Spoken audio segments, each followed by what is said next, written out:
कोस्तान scandal इसको कहते हैं। और ये स्कैंडल है बड़ा खौफनाक, 40 अरब रुपए का स्कैंडल है। और इसके अंदर बाकायदा जाली स्कीमें बना के गवर्नमेंट के जो चेक्स थे उसको फॉरवर्ड करके उसको बाकायदा मुख्तलिफ अकाउंटों में डाल के 25 अरब रुपए का गबन हो गया। जो 25 अरब रुपए के तो असासे दरियाफ्त हो गए हैं, जबकि ये टोटल 40 अरब रुपए का है। और उसके अंदर नैब धड़ाधड़ लोगों को गिरफ्तार करती चली जा रही है। अब तक 9 लोग गिरफ्तार हो चुके हैं, जिसमें से कुछ लोग जिनके नाम मैं आपके सामने रखता हूँ। सबसे पहले एक शफीकुर रहमान कुरैशी साहब गिरफ्तार हुए हैं, और ये डिस्ट्रिक्ट अकाउंट्स ऑफिसर हैं, और इन्हीं के दस्तखतों से ये पैसे दाएं से बाएं होते रहे। उनके साथ मोहम्मद रियाज हैं, ये साबिक कैशियर हैं और डमी कॉन्ट्रैक्टर थे। ये बैंक के अंदर कैशियर थे, और साथ साथ इन्होंने एक कंस्ट्रक्शन कंपनी बनाई हुई थी, और ये कॉन्ट्रैक्टर भी थे गवर्नमेंट के, और डमी थे, क्योंकि इनका कोई खास काम नहीं था किसी जगह पे भी। और जो फर्म इन्होंने बनाई थी उसका कोई प्रोफाइल नहीं था, उसने कोई काम नहीं किया था। तो मोहम्मद रियाज साहब कैशियर भी रहे हैं बैंक के अंदर, खुद ही नोट गिनते रहे हैं और खुद ही अपने खाते में नोट डालते रहे हैं, और इसके साथ साथ ये डमी कॉन्ट्रैक्टर भी रहे हैं। इसके साथ साथ एक फजल हुसैन साहब हैं, ये ऑडिटर हैं एजी ऑफिस के अंदर पेशावर में। और इन्होंने जब ये सारे चेक फॉरवर्ड होते थे तो ये उसको साइन कर देते थे, और इसके तो ऊपर कोई ऑब्जेक्शन नहीं लगाते थे, जबकि इनको पता था कि सब सारा काम डमी है और किसी जगह पे भी इसका कोई रिकॉर्ड नहीं है। लेकिन फजल हुसैन साहब क्योंकि इन सब के साथ मिले हुए थे, इसलिए वो इसको साइन करते चले गए और ये प्रोसेस होता रहा। इनके साथ साथ एक ताहिर तनवीर साहब भी हैं, ये साबिक मैनेजर है बैंक के अंदर, और ये उन अकाउंट में से 77 अकाउंट्स में से एक बैंक है जिसके पास तकरीबन 30 से 32 अकाउंट थे। और ये मैनेजर साहब को पता था इस सारे खेल का कि इसके अंदर हो क्या रहा है, और खुद ये उसके स्टेक होल्डर भी थे, खुद भी उससे पैसे खींचते रहे हैं। इसके साथ साथ दुराज खान साहब हैं, ये ठेकेदार हैं, और ये एक छोटे से ठेकेदार हैं जिन्होंने ज़िंदगी में कभी को बड़ा काम नहीं किया, लेकिन गवर्नमेंट ने इनको खरबों रुपए के अरबों रुपए के प्रोजेक्ट्स दिए हैं। और जो खरबों रुपए के प्रोजेक्ट्स हैं वो भी आने वाले दिनों में आपके सामने आएंगे, तो आप हैरान नहीं रह जाएंगे। लेकिन ये कोस्तान स्कैंडल के अंदर भी अरबों रुपए के ठेके ले चुके हैं।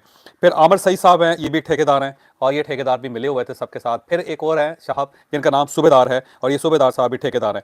फिर मोहम्मद अयूब ठेकेदार हैं इसके अंदर। ये मोहम्मद अयूब ठेकेदार जो हैं, इनके अकाउंट से 3 अरब रुपए निकले हैं, यानी एक ठेकेदार जिसके अकाउंट से 3 अरब रुपए रिकवर हुए हैं। और ये भी जाहिर है इसी टाइप की हरकतें करते रहे। और इनमें से कुछ ठेकेदार ऐसे भी हैं जिन्होंने आजम स्वाति साहब की प्रॉपर्टी भी खरीदी है, आजम स्वाति साहब का घर भी खरीदा गया है। और इसके साथ साथ बहुत प्लाजे जो हम पिछले अपने व्लॉग में आपको बता चुके हैं कि कितने प्लाजे थे, कितनी दुकानें थी, कितने कमर्शियल प्लॉट्स थे, फिर कितने फार्म हाउस थे जो खरीदे गए, जो बेचे गए, जो मुख्तलिफ नामों के ऊपर इस वक्त भी मौजूद हैं।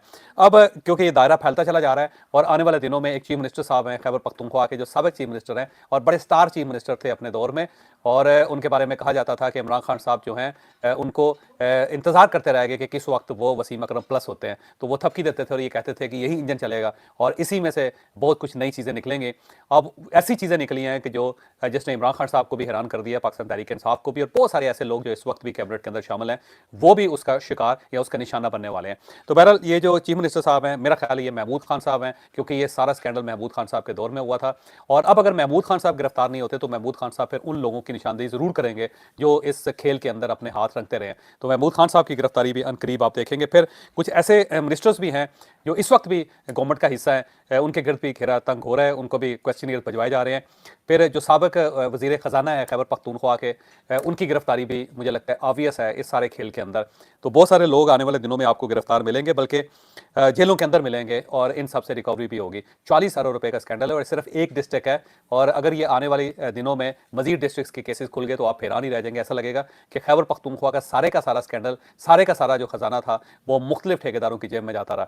तो ये है सूरत एक्चुअल खैबर पख्तूनख्वा के अंदर। अब जो ही ये स्कैंडल मजीद ओपन होगा तो आप जुजियात देख के हैरान रह जाएंगे।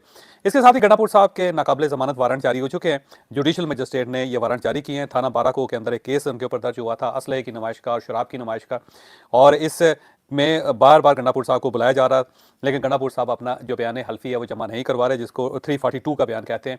यानी उन्होंने अदालत में आना है और आके उन्होंने अपना बयान रिकॉर्ड करवाना है, जिसके अंदर उन्होंने साबित करना है कि मैं बेगुनाह हूँ और मुझे बिला वजह गिरफ्तार किया गया और ये केस मेरे खिलाफ बनाया गया है, जबकि मैं बेगुनाह लेकिन वो अदालत में पेश नहीं हो रहे। तो अब 21 जुलाई तक का टाइम दिया गया उन्हें कि 21 जुलाई को वो पेश हों, और जाहिर है वो पेश नहीं होंगे, और उसके साथ ही इनके नाकाबिले ज़मानत वारंट जारी किया गया है और पुलिस को कहा गया है कि 21 जुलाई तक इन्हें गिरफ्तार करके अदालत में पेश किया जाए।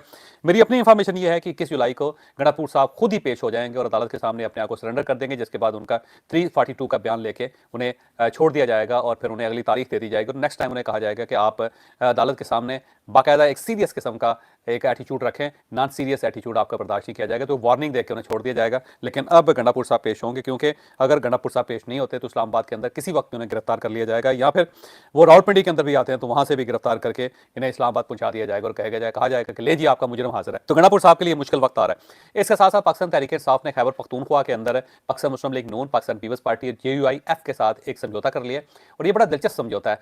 अगर आप थोड़ा सा पीछे जाएं तो खैबर पख्तूनख्वा के अंदर, क्योंकि इस वक्त सेनेट के इलेक्शन होने हैं, 21 जुलाई को इलेक्शन है, और उसमें पाकिस्तान तहरीक इंसाफ के कुछ लोग हैं जो आज़ाद हैसियत से खड़े हुए हैं, और कुछ को पिछली मरतबा पाकिस्तान तहरीक इंसाफ ने वोट दिया, टिकट दिया था और टिकट देकर उनको खड़ा किया था। लेकिन अब वो क्योंकि मुनारफ हो गए हैं या पार्टी उनसे नाराज़ है, तो पार्टी उनसे अपना टिकट वापस लेना चाहती है। पार्टी चाहती है कि ये इलेक्शन ना लड़ें, क्योंकि अगर वो इलेक्शन लड़ते हैं तो बहुत सारे वोट्स को वो ख़राब करेंगे, और पार्टी नहीं चाहती कि वोट्स डैमेज हों। तो पार्टी का ख्याल ये है कि उन्हें फौरी तौर पर ये वापस ले लेना चाहिए, अपना टिकट वापस कर देना चाहिए और इलेक्शन में खड़ा नहीं होना चाहिए। लेकिन वो लोग टिकट सरेंडर करने के लिए तैयार नहीं है, और उनका कहना है कि हम क्योंकि इलेक्शन में खड़े हो चुके हैं तो अब हम वापस अपना फैसला नहीं लेंगे। तो इस पे पाकिस्तान तहरीक इंसाफ खासी परेशान है, क्योंकि अगर वो लोग खड़े हो जाते हैं और वो लोग वोट तोड़ते हैं तो फिर पाकिस्तान तहरीक इंसाफ के बहुत सारे सेनेटर जो हैं वो कामयाब ही नहीं हो सकेंगे, जिसका ज़ाहिर पार्टी को नुकसान है। तो पार्टी ये चाहती है कि उनके टिकट वापस हों या फिर वो इलेक्शन ना लड़ सकें। अब ये सूरत इस टाइप की हो चुकी है कि अगर वो वापस टिकट नहीं लेते या वापस टिकट नहीं देते तो फिर क्राइसिस पार्टी के लिए ज़्यादा खौफनाक हो जाएगा। लिहाजा मजबूरन गंडापुर साहब ने फैसला किया है कि पाकिस्तान मुस्लिम लीग नून, पाकिस्तान पीपल्स पार्टी और JUIF के साथ मिलकर इनके खिलाफ इलेक्शन लड़ा जाए। तो एक नया सियासी इत्तेहाद बन रहा है जो सिर्फ सेनेट के इलेक्शन तक होगा, और वो भी चंद सीटों तक महदूद होगा, और उसका मकसद ये होगा कि वो लोग जो पाकिस्तान तहरीक इंसाफ के मुनहरफ कारकुन हैं या वो इलेक्शन लड़ना चाहते हैं तो उनका रास्ता रोका जाए। तो अजीब सी बात है कि एक साइड पे आप इनको चोर समझते हैं, इनको लुटेरा समझते हैं, और आप बार बार ये कहते हैं कि इनके साथ कुछ समझौता नहीं होगा, बल्कि इमरान खान साहब भी ये कहते हैं और गंडापुर साहब भी कहते हैं कि इन लोगों की कोई हैसियत नहीं है। पाकिस्तान मुस्लिम लीग नून और पाकिस्तान पीपल्स पार्टी बिल्कुल पावरलेस किस्म के लोग हैं, और इनके साथ मुज़ाकरात नहीं करेंगे, इनके साथ बैठेंगे नहीं, और अगर हमने मुज़ाकरात करने हैं तो हमने सिर्फ और सिर्फ एस्टैब्लिशमेंट के साथ करने हैं। तो एक साइड पर आप सिर्फ एस्टैब्लिशमेंट को स्टेक होल्डर समझते हैं, और साथ ही आप किसी पोलिटिकल पार्टी को इस काबिल नहीं समझते कि आप उनके साथ समझौता कर सकें या उनके साथ बैठ सकें या उनके साथ गुफ्तगू कर सकें या उनके साथ मुज़ाकरात कर सकें।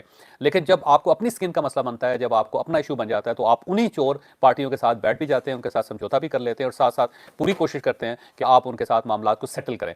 तो ये चीज़ साबित करती है कि ये सारी गेम, ये सारा खेल जो है ये सिर्फ और सिर्फ इक़्तिदार का है। अगर इक़्तिदार का मसला हो तो सब लोग इकट्ठे हो जाते हैं, जिसमें पाकिस्तान मुस्लिम लीग नून, पाकिस्तान पीपल्स पार्टी, JUI और साथ ही पाकिस्तान तहरीक इंसाफ। और अगर अपना फ़ायदा हो तो पाकिस्तान तहरीक इंसाफ उन लोगों के साथ भी बैठ जाती है जिनको वो चोर समझते हैं, जिनको लुटेरा समझते हैं, और जिनके बारे में इनका ख्याल ये है कि ये लोग पाकिस्तान के असल मसाइल हैं। लेकिन बैठना पड़ता है। तो इससे आप अंदाज़ा लगाएं। मुझे लगता है कि आने वाले दिनों में जब ज़रा स्किन ज़्यादा गर्म हो गई या हालात ज़्यादा ख़राब हो जाएंगे तो इन्हीं लोगों के साथ ये एक बड़ा ग्रैंड अलायंस भी करने के लिए पार्टी तैयार हो जाएगी, क्योंकि सारा का सारा खेल जो है वो इक़्तिदार का है। अगर इमरान खान साहब को या पाकिस्तान तहरीक इंसाफ को इक़्तिदार में आने का मौका मिले तो ये जरदारी साहब के साथ भी बैठ जाएंगे, ये नवाज शरीफ साहब के साथ भी बैठ जाएंगे, और मौलाना फजलुर रहमान साहब के पीछे नमाज पढ़ते हुए भी इनको ज़्यादा देर नहीं लगेगी। मैं बार बार ये कहता हूँ कि आप लोग बिला वजह हल्कान हो रहे हैं, आप लोग बिला वजह अपने आप को डिस्टर्ब कर रहे हैं, आप बिला वजह मसाइल का शिकार हो रहे हैं, क्योंकि ये लोग सिंसियर नहीं है। इनमें से कोई शख्स भी ना जमहूरियत के साथ सिंसियर है, ना वो किसी पार्टी के साथ सिंसियर है, ना वो आवाम के साथ सिंसियर है, और ना ही वो आईने पाकिस्तान के साथ सिंसियर है। ये सिर्फ और सिर्फ इक़्तिदार की गेम है। ये सब लोग इक़्तिदार हासिल करना चाहते हैं और उसके लिए सब कुछ करने के लिए तैयार है। इवन अगर इनको नाली के अंदर हाथ डाल के भी कोई चीज़ उठानी पड़े तो ये उठा लेंगे, क्योंकि लेकिन उसके बाद इंश्योर होना चाहिए कि इक़्तिदार मिलेगा।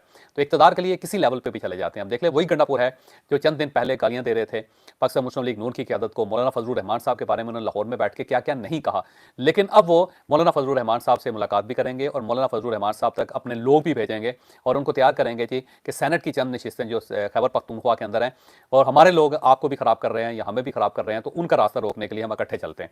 साथ साथ वो पाकिस्तान मुस्लिम लीग नून की क़यादत से भी रब्ता करेंगे, पाकिस्तान पीपल्स पार्टी के साथ भी रब्ता करेंगे। मुझे लगता है कि फैसल करीम कुंडी साहब के साथ बैठने के लिए भी वो तैयार हो जाएंगे। तो ये है रियलिटी, ये है हकीकत, ये है असल चेहरा। तो आवाम को चाहिए कि इन असल चेहरों पर तवज्जो दें, ताकि इनको अंदाज़ा हो कि जिन चीज़ों को वो ज़्यादा सीरियस ले रहे हैं वो सीरियस है नहीं, वो सिर्फ और सिर्फ एक खेल है, और वो खेल इक़्तिदार का खेल है। इसके साथ साथ जनाब पाकिस्तान एयरफोर्स की तरफ आते हैं। पाकिस्तान एयरफोर्स ने आज एक और एजाज़ हासिल कर लिया। बरतानिया के अंदर रॉयल इंटरनेशनल एयर टैटू था, और ये बेसिकली एयर शो है, और इंग्लैंड के अंदर, बरतानिया के अंदर एयर शोज़ होते रहते हैं, और उसके अंदर वो तमाम ममालिक शरीक होते हैं जो कभी बरतानिया के ज़ेर असर थे या वो कॉमनवेल्थ के का हिस्सा हैं, दौलत मुश्तरका का हिस्सा है। तो पाकिस्तान एयरफोर्स को बड़े मुद्दत बाद इस एयर शो में जाने का इतफाक हुआ और आज पाकिस्तान ने वहाँ 2 एजाज़ भी हासिल किए। एक तो C-130 हरकुलिस जो है उसको ट्रॉफी मिली है, जो पाकिस्तान के लिए बड़े एजाज़ की बात है। जब पाकिस्तान की अनाउंसमेंट हो रही थी तो हाल में मौजूद तमाम लोगों ने खड़े होकर तालियां बजाई, पाकिस्तान को मुबारकबाद पेश की। इसके साथ साथ JF-17 जो है उसको भी एक एजाज़ दिया गया है और इसके 3 एजाज़ात हैं। एक तो एजाज़ ये है कि JF-17 पाकिस्तान से लेकर बरतानिया तक नॉन स्टॉप ये चला है और एयर फ्यूलिंग जो इसकी है वो एयर के अंदर हुई है, यानी कि पेट्रोल इसके अंदर जो डाला गया है वो फ्यूलिंग एयर के अंदर हुई है। तो इससे आप अंदाज़ा लगाएं कि इसकी एक्यूरेसी का, कि ये किसी भी बड़े से बड़े मुल्क का जो बड़े से बड़ा तैयारा है उसका मुकाबला कर सकता है। तो ये बड़ा इजाज़ है पाकिस्तान के लिए, क्योंकि पाकिस्तान की एयरफोर्स को पूरी दुनिया ने इग्नोर किया हुआ था, साइड पर रखा हुआ था, बल्कि गल्फ की वो स्टेट्स जिनकी एयरफोर्स को पाकिस्तान ने खुद डेवलप किया था, पाकिस्तान एयरफोर्स ने डेवलप किया था और उनके ऑफिसर्स पाकिस्तान के अंदर ट्रेनिंग हासिल करते थे, वो भी पाकिस्तान को नहीं बुलाते थे, पाकिस्तान एयरफोर्स को किसी एयर शो के अंदर नहीं मौका देते थे। तो अब ये पाकिस्तान को बड़ा एजाज़ हासिल हुआ है और ये अल्लाह का खास करम है कि वो तमाम लोग, वो तमाम मुल्क जो पाकिस्तान को इग्नोर करते थे, अब वो पाकिस्तान को अपने एयर शो में शामिल करने पर मजबूर हो गए हैं और ये पाकिस्तान का एजाज़ है। लिहाजा अगर आप जीते हुए हैं तो पूरी दुनिया फिर आपको सपोर्ट करती है और अगर आप हार जाएं तो फिर आपके साथ वही सलूक होता है जो इस वक्त इंडिया के साथ हो रहा है। इसके साथ साथ डोनाल्ड ट्रंप ने कल रिपब्लिकन पार्टी के कुछ लोग थे, उनके एजाज़ में उन्होंने एक डिनर दिया हुआ था व्हाइट हाउस में। वहाँ पे गुफ्तगू करते हुए उन्होंने ये इंकशाफ किया कि पाकिस्तान और इंडिया की जंग के दरमियान 5 हथियारे गिरे हैं